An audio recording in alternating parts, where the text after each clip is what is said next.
today's video is on how do I stop my horse from refusing jumps. So this is a massive topic, but these are just going to be a few little tips. The first thing I would say is check that your horse isn't in pain. Some of the ways that your horse will indicate that he's uncomfortable are that he could pin his ears back. He may take little short strides and get really close to the fence and land quite steeply. You might find that he is slowing down and getting tighter and tighter. It could be that over the top of the jump, you can see that he is tight over his back and he's hollowing his neck up. You might find that on the landing, he is bucking, doing things like this. All of those sorts of things, I would say check his feet, check his front legs, check that the saddle fits, because that is a really big one, and also make sure that the bit is comfortable in his mouth, because if every time he jumps a fence and you're pulling slightly on the reins, then of course that's going to cause discomfort as well. So when you can rule out all of those things, then the next thing to do is actually dig into it. And this is where you have to ask yourself some hard questions. If you feel quite nervous when you jump, horses can sense an elevated heart rate several meters away, so you don't even need to be on him for him to know that, you're nervous. So really correct breathing in through your nose, out through your mouth longer and slower, helps keep your brain working in the rational side rather than the emotional side of it. And so therefore you're going to be able to try to influence your horse in a positive way. So you have to ask those questions. Why is my horse stopping? Is he come in and he starts increasing in speed and he rushes into it and then stops? What does that kind of tell you? Straight away, that's not stubborn, that's not negative, that is anxious, because he's accelerating with adrenaline and rushing. So therefore you say, right, what are the ways to combat that? Discipline.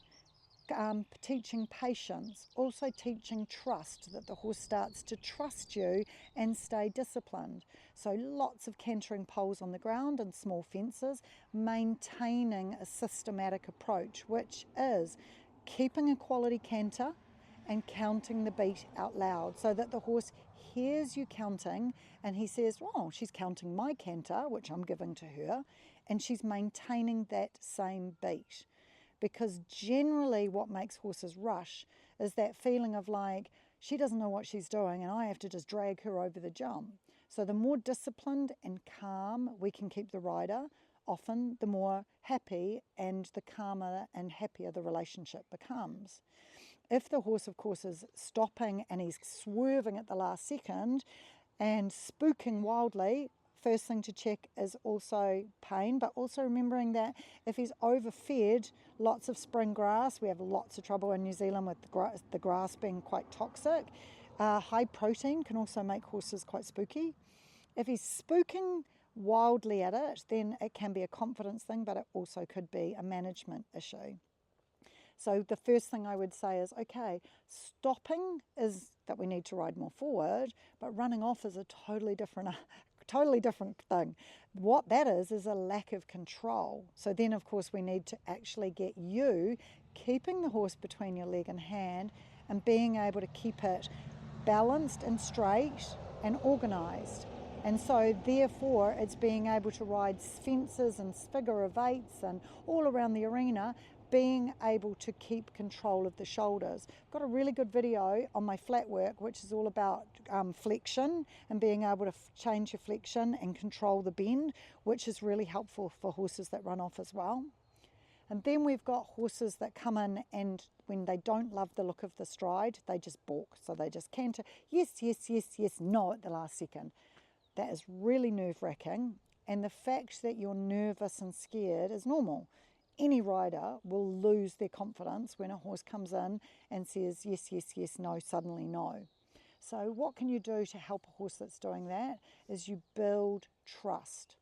So the way we build trust is that we say to the horse, give us a quality rhythmical canter, because from rhythm becomes this feeling of like, I can see where the strides are.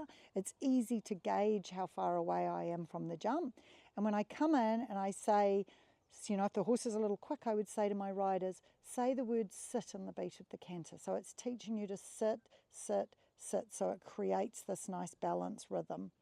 Then if I've got riders who horses back off and they start coming and going, oh, I'm not sure, then I need to say to the rider, I actually need you to be proactive. So in the beat of the canter, I'd be saying to them, say the word leg. So it's engaging your squeeze. Press, press, press. Leg, leg, leg. So it's think about, what does my horse do when he stops? And then think about what you should do to get that to be smoother and to build that confidence and trust. I have a story. When I was growing up, I rode with somebody who was not a great rider, but they thought they were a really good rider.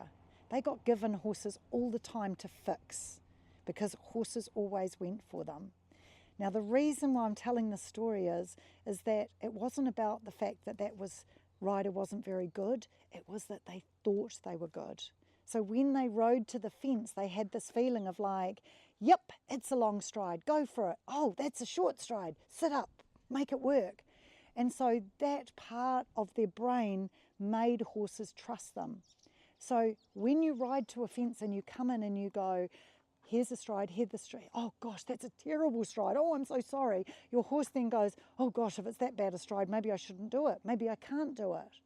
So remember, you're better off to be a little bit like blasé, like I'm just going to ride the stride and whatever stride I get is going to work, than being all precious and going, oh, I rode a bad stride, and so because I rode a bad stride, my horse stopped. The answer is keep the rhythm. Horses can jump up to about 1.20 meters easily off long strides and short strides, as long as the rider just trusts the beat. So I built a grid today, which is all about balance and rhythm. And it's 3 single fences joined together with planks on the ground. Now the reason why I say planks, not rails, is because a plank, if the horse over jumps and lands on it, he's going to slide off it, he's not going to roll on it, and so he won't hurt himself. So it's super important for safety, make sure you use a plank. Also, the benefit of having a plank on the ground is it means that a horse that wants to lose its balance and rush, the rail on the ground is going to create an elevated landing stride. So we're going to encourage the horse to jump over a fence, rock back, jump over with an elevated step over the pole, over the rail on the ground, and then jump the next one. And so when we watch a normal horse, you'll see that as soon as it jumps over the first one, it starts propelling, and then it starts to get quicker and sometimes more on the forehand. And that our job is to use exercises like this grid to teach the horse to go sit on the hind legs, squat, propel up, and push forward, land, rock back, and repeat. Whereas, of course, in the real world, what happens is they propel forward and out the front door before they squat, and so they get more and more on the forehand and quicker. So it's a really good way to just get inside your horse's head and say, you know, a grid you can't kind of pull. You actually have to use the grid to train the horse. So it teaches the horse to be patient, to rock back and create a good balance and a good shape. There you go. So we're encouraging the rider to just sit still. Sit, sit, sit. Fold. Excellent job. Distances for this grid are all in the description of this video, but you do need to remember that if you jump through this grid, get somebody to video it for you, and then what you do is you video it and you look, where does my horse land? Does he land nicely in the middle of each place between the rail and the jump? And if he's landing shallow, then you need to shorten the stride up a little bit because he's finding the distance long. We want to make the stride work so that the horse is learning how to stay balanced and within each of these poles. Right, Dee, that was a really beautiful demo, eh? You could feel how she stayed balanced and rhythmical the whole way.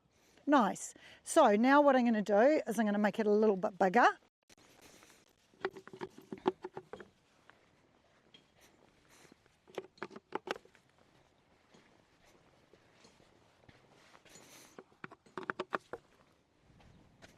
Right, let's try it again.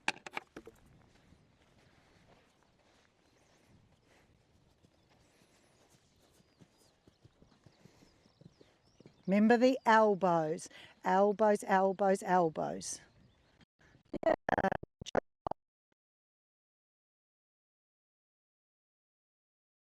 Eye on the fence early, the elbows are soft, she's just being patient. Sit, sit, sit, pop. Good girl. Now, if your horse, as they get a little bit bigger, starts to propel and push at the jump, there's a couple of different things that we can do. We can put nice big wide V-poles on it to help the horse rock back. But what we're going to do is we're going to make it an oxer now and see whether that changes the whole dynamic and whether the horse starts to get a bit more aggressive. Toes out slightly, elbows following. Keeping the beat of the canter. Out loud D, sit, sit, sit, sit, sit. Good girl. Nicely done. Think of your nice patient ride. Toes out a little. Now the reason why that was such a good ride was that the first distance in was a little long. If it's a little long, the horse has to propel to get to the stride, which is going to make the stride longer. So therefore, then this is where this comes into play, that even out of a slightly unbalanced jump, the rail work and the V-poles then said to her, yep, get your balance back, rock back, and she's jumped a very good second and third fence, even though the first distance was a little on the bigger side. And that's real life. There's no way that every time we jump into a related line we're going to nail a perfect shot. So we need to teach the horse that even if it jumps in and the stride is not quite ideal, that we want to be able to just sit up and the horse comes back to you. So it's a really good job. To make it a little bit harder, we can put this jump up bigger. And then of course, as it gets a little bit bigger, it's again harder for the horse to rock back into a good balance. Eyes on the fence early, analyze the beat of the canter and trust it. 3, 4, 5, 6. Beautiful ride. And the reason why I liked that one so much was that even when I put the second element up, the horse still showed me to the oxer patience, which meant it sat down on its hindquarters, it rolled up and it looked like it took the time over the fence. Instead of being canter, canter, jump real fast, it went rock back, jump up, release, land. And that's what we're looking for. Quick and light off the ground, but then taking your time in the air. That's what, when people say we're looking for patience, that's what we're looking for. I hope you've enjoyed this video. And if you have, please subscribe so that you don't miss out on my next one. But also, sometimes when you school by yourself, it's really hard to know whether you're actually doing it 100% right. So what I do have is I have a mentorship program. It's called KMP. And you can send your videos to me and I critique them and we meet for Q&As every week, and it's kind of like just having somebody who's in your corner. So it's like you can message me and say, hey, this is what the horse is doing, and I will message you straight back with some techniques and some ideas of how we're going to fix the problem together. So if you'd like to know more information, just check out my website, Kirstin KellyEquestrian.